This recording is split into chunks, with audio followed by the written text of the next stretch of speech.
Hi, how you doing? And welcome back to another video on the channel. So, are premium FPL defenders worth it this season? We've got defensive contributions to take into account, and when you're comparing these players to other defenders, is the difference in points potential really that great to warrant a such a price increase when that price could be spent elsewhere in your team? Well, that's what we're going to take a look at in today's video, and we're going to use data to try and visualize it and make it a bit clearer for me to explain and for you guys to probably understand my explanation. If it does help you out, please do subscribe. I've actually had 20 new subscribers in the last week, which is awesome for a small channel trying to grow. I really do appreciate it. So if you can help us with that, that would be great as well. And let's take a look at the charts.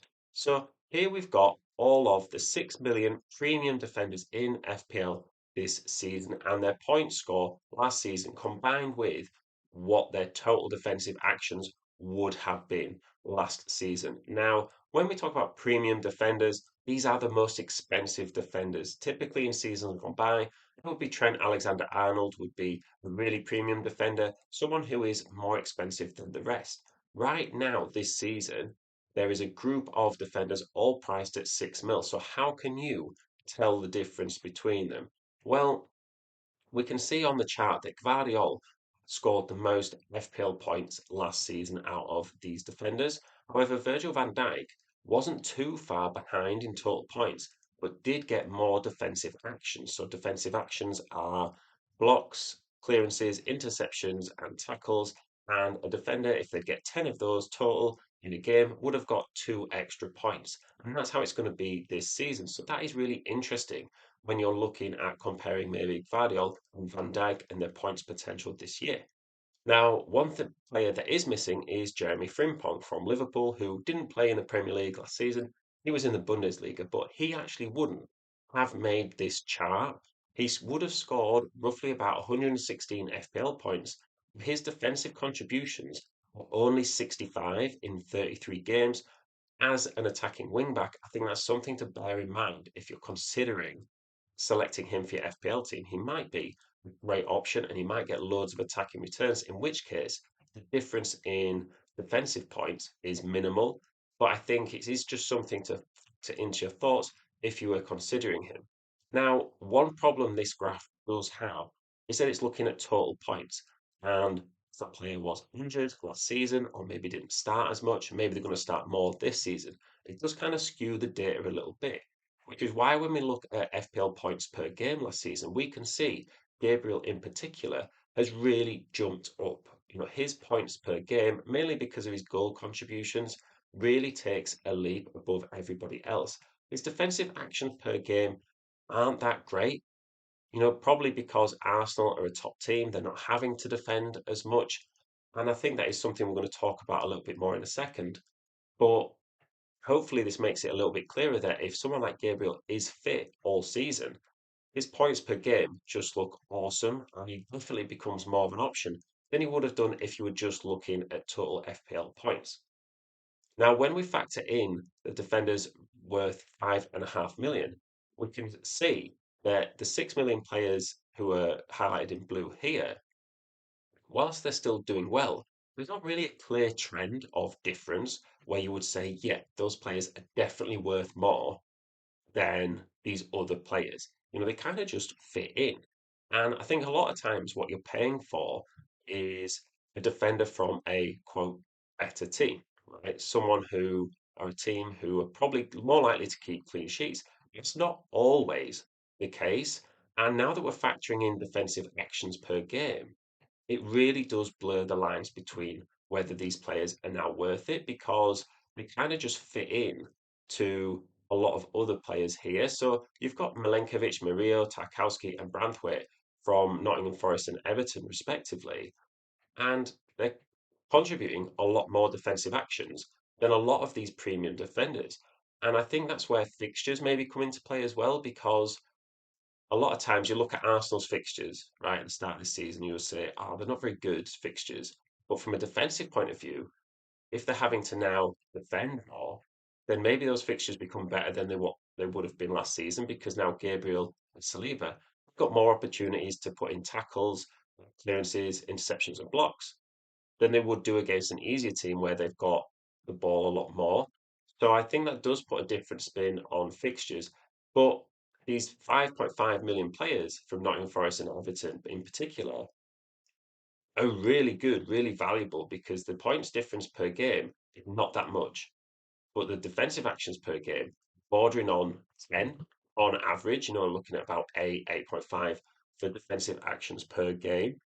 One thing that we do need to look at further down the chart here is players like Matthias Nunes, John Stones, Nathan Ake, Kanji, Kusanov, were all priced at 5.5 million, but they all play for Man City. So that's something you need to be aware of when you're picking your FPL teams is how many defenders does this club have, especially at this price?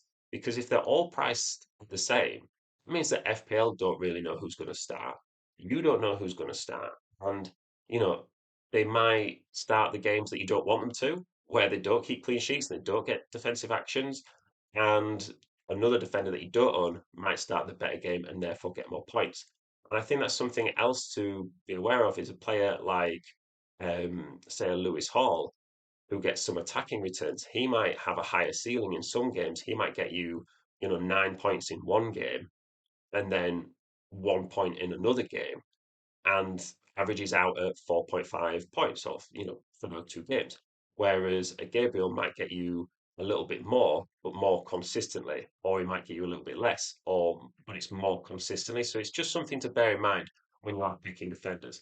Now, when I factor in the defenders who are priced at 5 million here in green, again, I mean, feel free to pause this video and just look at the chart in your own time when you're comparing here, because we've got the 6 million in blue, the 5.5 in orange, and then the 5 million in green. Again, there's not much of a trend here. We can see that someone like Lacroix from Crystal Palace is miles ahead of everyone else in terms of defensive actions per game last season. Now, sometimes he might have 16 defensive actions in a game, sometimes he might have six, but the average is 10, which means more often than not, he's probably going to get you those defensive points. And you compare that to a player who's worth a million more, well, is it worth spending £1 million in other areas of your team in the attacking sense where you could potentially get a higher ceiling worth of points?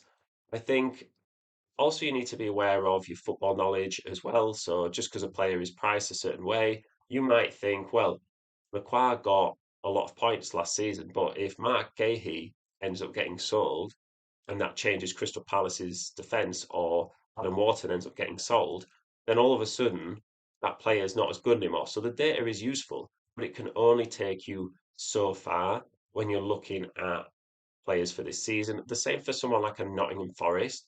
They've now got European football to contend with. So is their defence going to be as good, or are they going to rotate a little bit more? So the data is useful, but that football knowledge is important just to put it into context. Same for a Nathan Collins, right? Brentford have sold a lot of players. Is Nathan Collins going to be as impactful this season as he was last season?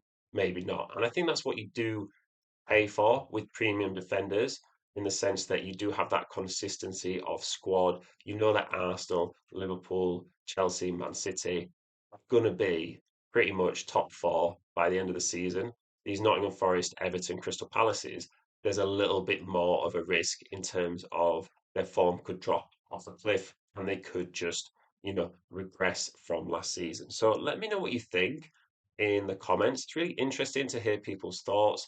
And I will also do a video on 4.5 million defenders, how they compare, because I think it would be interesting to see could you put together a defense of just 4.5 million defenders and have it be competitive with the more premium defenders. But if I'd have added that in here, there would have just been too many players in this chart and it would have just got too complicated and not what I wanted to show. So hopefully it has helped you out. Please do subscribe, like the video. Hopefully you're having a good week. Be putting another video out on Thursday and then a couple more over the weekend. Go check out my most recent videos as well. Links will be in the description. I will see you in the next one.